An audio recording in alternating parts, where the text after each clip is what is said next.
नमस्कार दोस्तों, स्वागत है आप सभी दर्शकों का वेदर अलर्ट इन्फॉर्मेशन में। दोस्तों, इस समय देश में दो मौसम बने हुए हैं। एक तरफ जहां उत्तर भारत के इलाकों पर बारिश और साथ ही जो ओलावृष्टि हो रही है उससे मुसीबत बनी हुई है, तो वहीं दूसरी तरफ जो हमारा पश्चिम भारत का इलाका आता है, गुजरात और आसपास वाले इलाके, इन भागों पर भीषण गर्मी इस समय लोगों को परेशान कर रही है। फिलहाल दोस्तों, आप देख सकते हैं कि आज 16 मार्च हो चुकी है और हमने आपको बताया था कि 13 और 14 मार्च को जो बारिश की जो गतिविधियाँ रहेंगी उत्तर भारत के इलाकों पर, वो एक बड़े इलाके पर होगी और ख़ास तौर पर 14 मार्च को बारिश हो सकती है और ऐसा ही इन भागों पर देखने को मिला। हालांकि पर जो बारिश हुई थी वो दिन में नहीं हुई, जिसकी वजह से जो होली का जो त्यौहार था उसमें कोई खलन नहीं आया, कोई बाधा नहीं आई। पर लेकिन उसके बाद शाम के समय मौसम बदला और उत्तर भारत पर पंजाब से लेकर हरियाणा, दिल्ली और पश्चिम उत्तर प्रदेश पर इन भागों पर कई स्थानों पर 30 से 40 और कहीं पर 50 किलोमीटर प्रति घंटा की रफ्तार से तूफानी हवाएं चली और वहीं बारिश के साथ इन भागों पर कुछ इलाकों पर ओलावृष्टि भी देखने को मिली। इसकी वजह से इन भागों पर जो तापमान बढ़ा था उस पर ब्रेक लगी है और इन भागों पर अब जो टेम्परेचर है वो डाउन आ चुके हैं। पर लेकिन जो हमारा पश्चिम भारत आता है, इन भागों पर अभी भी जो गर्मी है वो लगातार बनी हुई है, क्योंकि इन भागों पर जो तापमान है वो इस समय काफ़ी ज़्यादा रिकॉर्ड किए जा रही है। अभी एक बार हम आपको मैप के ज़रिए दिखाते हैं कि कहाँ कहाँ पर कितना टेम्परेचर इस समय बना हुआ है। तो देखिए दोस्तों, ये इस समय आप देख सकते हैं कि अभी सुबह का समय है, इसलिए अभी जो तापमान है देश के इलाकों पर वो अब धीरे धीरे बढ़ना शुरू होगा। आप देख सकते हैं कि जो उत्तर भारत का इलाका है यहाँ पर तापमान सही है, क्योंकि यहाँ पर जो टेम्परेचर है वो इस समय 28 से लेकर 30 डिग्री सेल्सियस के बीच बना हुआ है। जबकि जो तापमान जहाँ पर बढ़ा हुआ था वो आप देखिए कि जहाँ पर आपको ये रेड दिखाई दे रहा होगा, इन भागों पर जो टेम्परेचर है वो बढ़े हुए हैं और इन इलाकों पर तापमान लगभग 35 डिग्री या फिर उससे ज़्यादा रिकॉर्ड किया जा रहा है। क्योंकि अभी सुबह का समय है और अब जैसे जैसे धीरे धीरे तापमान आगे माफ़ कीजिएगा जैसे जैसे आगे समय बढ़ेगा और सूरज का जो इन भागों पर जो प्रभाव रहेगा वो बढ़ेगा, तो लगभग 12 या 1 बजे के करीब इन भागों पर तापमान काफ़ी बढ़ सकता है और तब इन भागों पर ये टेम्परेचर गुजरात के इलाकों पर 40 डिग्री तक भी इन इलाकों पर पहुँच सकता है, जिससे कि यहाँ पर लोगों को गर्मी का सामना करना पड़ेगा, जो कि अभी इन भागों पर फ़िलहाल अभी भी बनी हुई है।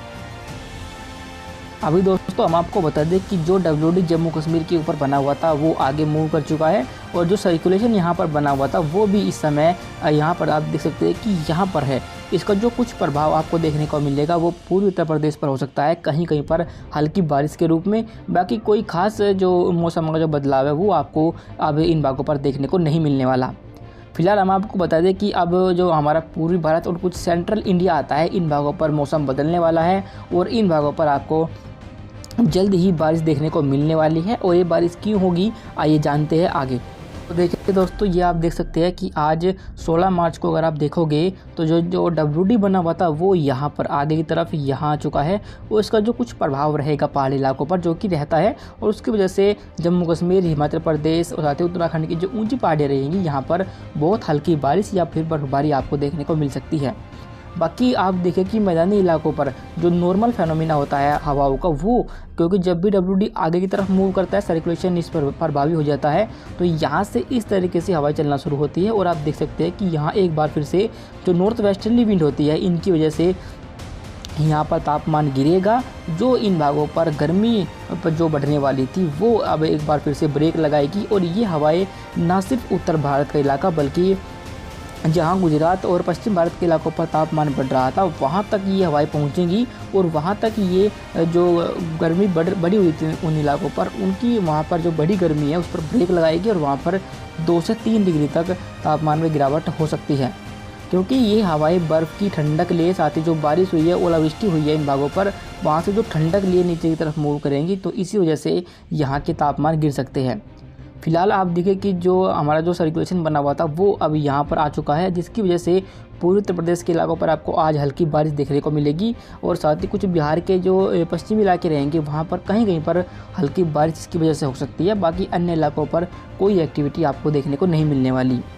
बाकी दक्षिण भारत के इलाकों पर तमिलनाडु पर हल्की बारिश हो सकती है, जबकि वहीं पर केरल के इलाकों पर लाइट टू मॉडरेट रेनफॉल होने की संभावना हमें आज दिख रही है। बाकी देश के अन्य इलाकों पर कोई खास एक्टिविटी नहीं होगी। जहां पर बारिश होगी वो सिर्फ पूर्वोत्तर भारत का इलाका है, यहाँ पर ही आपको हल्की बारिश देखने को मिलेगी। WD बना हुआ था यहाँ पर ये धीरे धीरे ऐसे आगे की तरफ मूव यहाँ पर करेगा और इसी वजह से जो पूर्वोत्तर भारत का इलाका है यहाँ पर आपको ये बारिश देखने को मिल सकती है। बाकी 17 मार्च को आप देख सकते हैं कि 17 मार्च को आप देखिए कि जो उत्तर भारत के इलाके हैं यहाँ पर मौसम बिल्कुल साफ़ हो चुका है और सीधे तौर पर आप देखिए कि डायरेक्ट जो हवाएं आ गई है वो अब नॉर्थ वेस्टर्ली इन भागों पर चलने लगी है। यानी पहाड़ी इलाकों पर जो बर्फबारी हुई है वहाँ से ठंडक लिए ये हवाएं मैदानी इलाकों का रुख करेंगी और यहाँ पर ये तापमान को बढ़ाएंगी। पर लेकिन पश्चिम भारत के इलाकों पर एक बार फिर से जो तापमान पर जो ब्रेक लगी थी वो एक बार फिर से हट जाएगी, क्योंकि यहाँ आप देख सकते हैं कि यहाँ पर आने के बाद ये हवाएं इस तरीके से इन भागों पर घूमने लगी है। जो इन भागों पर जो नॉर्थ वेस्टर्ली विंड आ रही थी वो रुक जाएंगी और यहाँ पर एक बार फिर से जो दक्षिण पूर्वी हवाएं थी वो इन भागों पर चलेंगी, जो तापमान को यहाँ पर बढ़ा सकती हैं। यानी एक बार फिर से 17 मार्च से इन भागों पर तापमान बढ़ेगा और फिर से आपको गर्मी का इन भागों पर सामना करना पड़ेगा। पूर्वी भारत के इलाकों पर भी बारिश कम हो जाएगी, इन भागों पर भी कोई एक्टिविटी अब नहीं होगी और मौसम बिल्कुल साफ रहेगा। असम, मेघालय, मणिपुर, मिजोरम इन तमाम इलाकों पर हल्की बारिश होगी, जबकि जो अरुणाचल प्रदेश की ऊंची पहाड़ियाँ आती है यहाँ पर मध्यम बौछारें गिरने की संभावना हमें दिखाई दे रही है।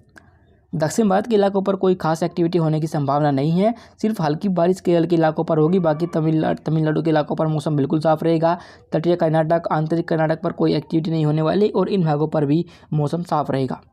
अभी हम बता दें कि अगला जो WD आएगा वो 21 मार्च के आसपास आएगा। वो इस समय यहाँ पर बना हुआ है, पर अभी वो सिस्टम इतना स्ट्रॉन्ग नहीं है कि इन भागों पर ज़्यादा बारिश या बर्फबारी दे सके। सिर्फ हल्की ही बारिश उसकी वजह से होने की संभावनाएं हमें दिख रही है। अभी फ़िलहाल के लिए इस वेदर रिपोर्ट में अभी के लिए बस इतना ही। वीडियो अच्छी लगी हो तो लाइक करें और मौसम के हर अपडेट को जानने के लिए यूट्यूब पर हमें ज़रूर सब्सक्राइब करें। धन्यवाद।